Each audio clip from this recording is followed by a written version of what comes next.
Have you ever wondered how our four-legged furry companions came to be such an integral part of our lives? Well, you're in the right place. Today, we're setting off on a fascinating journey through time, delving into the intriguing history of dog domestication. From their ancient origins to their deep-rooted bond with humanity, it's a tale that's sure to captivate every dog lover out there. Along the way, we'll discover how these adorable creatures transformed from wild wolves to our loyal furry friends, and how they've shaped and been shaped by human history.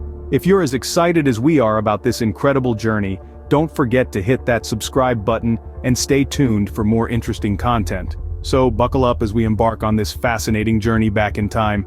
The story of dog domestication begins thousands of years ago. Picture this: early human communities, settling into a rhythm of life in various corners of the world. As they hunted and gathered, they weren't alone. Wild wolves lurked on the outskirts, drawn by the promise of food scraps. Gradually, a remarkable transformation began to unfold. These wolves, initially fearful and wary, started to creep closer to human settlements. Over countless generations, wolves that were more tolerant of humans had a survival advantage. They accessed food more easily and had better chances to reproduce. This led to a process of self-domestication, where traits favoring human interaction became more pronounced. The relationship wasn't one-sided. Early humans started to notice the benefits of these semi-domesticated wolves. They could help in hunting, provide protection, and even offer companionship. The bond between man and dog was starting to form, a bond that would only grow stronger over time. Over time, the relationship between wolves and humans transformed into something truly unique. It was a bond forged in the crucible of survival, where both species found themselves better off by working together than against each other. This was a time when humans were still hunter-gatherers, living a nomadic lifestyle, and wolves were wild creatures, yet they found common ground.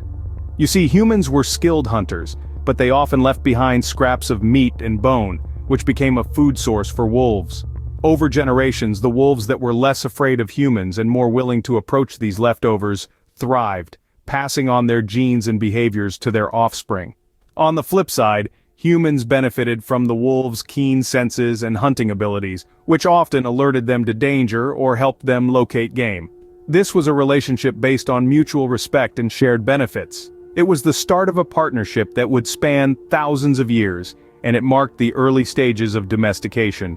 This wasn't an overnight transformation, but a slow, gradual process that took place over countless generations.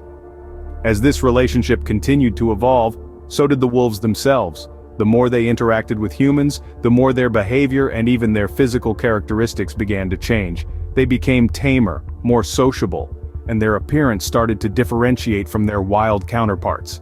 Their ears became floppier, their tails started to curl, and their snouts shortened.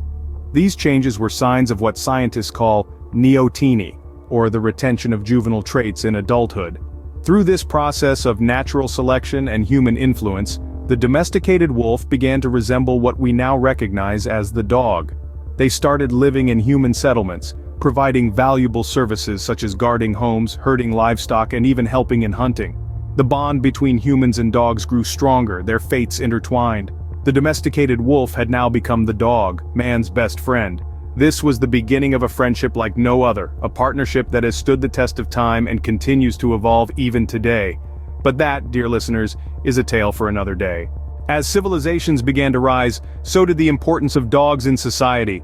The relationship between humans and dogs had evolved beyond mere survival and into a complex web of mutual dependence and companionship. In the ancient civilizations of Egypt, Greece, and Rome, dogs had pivotal roles to play. In ancient Egypt, dogs were revered and often depicted in art and mythology. The god Anubis, with the head of a jackal, was a key figure in their pantheon. Dogs were seen as protectors and guides in the afterlife, a belief that reflected their role in everyday life as guards and companions. Moving over to ancient Greece, dogs were no less esteemed. Hounds were used in hunting and were considered a nobleman's faithful companion. The Greeks even had a word for the love of dogs, philokinia, a testament to their affection for these loyal creatures. In ancient Rome, dogs were just as integral to daily life. They were used in warfare, hunting, and as guard dogs. They were also beloved pets, with some Roman masters even erecting tombstones for their departed canine companions. Throughout antiquity, dogs were seen as more than just animals. They were protectors, hunters, and valued members of society. Their roles were diverse, reflecting the different needs and values of the civilizations they were part of. This period also saw the rise of selective breeding. Humans began to understand that they could encourage specific traits in dogs, leading to the early ancestors of many breeds we know today. Whether it was speed for hunting, strength for guarding, or a gentle nature for companionship, people started to shape the physical and behavioral traits of dogs to suit their needs. The bond between humans and dogs was now deeply entrenched in society. These early civilizations recognized the unique qualities that dogs brought to their lives. They cherished them, revered them, and in many ways, the dogs of antiquity laid the foundation for the deep connection we share with our canine companions today. As time passed, humans began to recognize the diverse capabilities of dogs. These loyal companions were not only great hunters and protectors, but they also exhibited unique traits and skills that were valuable in different ways. Selectively breeding dogs became a common practice. This was not just about physical characteristics, but also about enhancing specific abilities. For instance, some dogs had an excellent sense of smell, others were swift runners, and some had a natural instinct to guard. By choosing to breed dogs with these specific traits, humans could cultivate these qualities over generations, leading to the development of distinct breeds with specialized abilities. This process gave rise to a vast array of dog breeds we know and love today, from the agile Border Collie renowned for its herding skills, to the sturdy Saint Bernard, a breed known for its rescue abilities in snowy terrains. The energetic Jack Russell Terrier, a breed developed for fox hunting, to the patient and gentle Labrador Retriever, an excellent guide dog for the visually impaired. Each breed with its unique set of traits and abilities serves a particular purpose. They help us, work with us, and provide companionship, each in their unique way. This variety is a testament to the close relationship between humans and dogs, a relationship that is not just about companionship, but also about mutual benefit and cooperation. The relationship between man and dog was now more complex and versatile than ever. During the Middle Ages, dogs continued to be indispensable companions.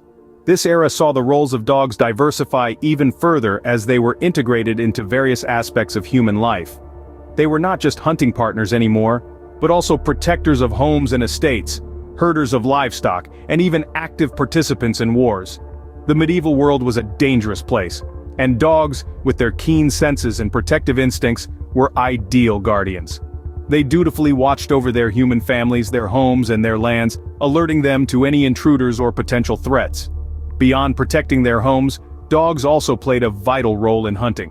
With their remarkable sense of smell and speed, they helped track and catch game, making them indispensable to their human companions' survival. But perhaps one of the most intriguing roles dogs played during this period was on the battlefield.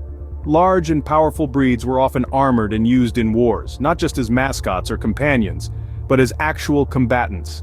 Their courage and loyalty were greatly admired and celebrated. Yet even amid these harsh and demanding roles, the bond between humans and dogs continued to deepen. The relationship was no longer purely utilitarian. Dogs were seen as faithful companions, loyal friends who shared in both the hardships and joys of medieval life. The bond was now not just out of necessity, but also out of companionship and loyalty. Today, dogs hold a special place in our hearts and homes. As we trace the journey of their domestication, we arrive at the present day, where their roles have evolved and diversified significantly.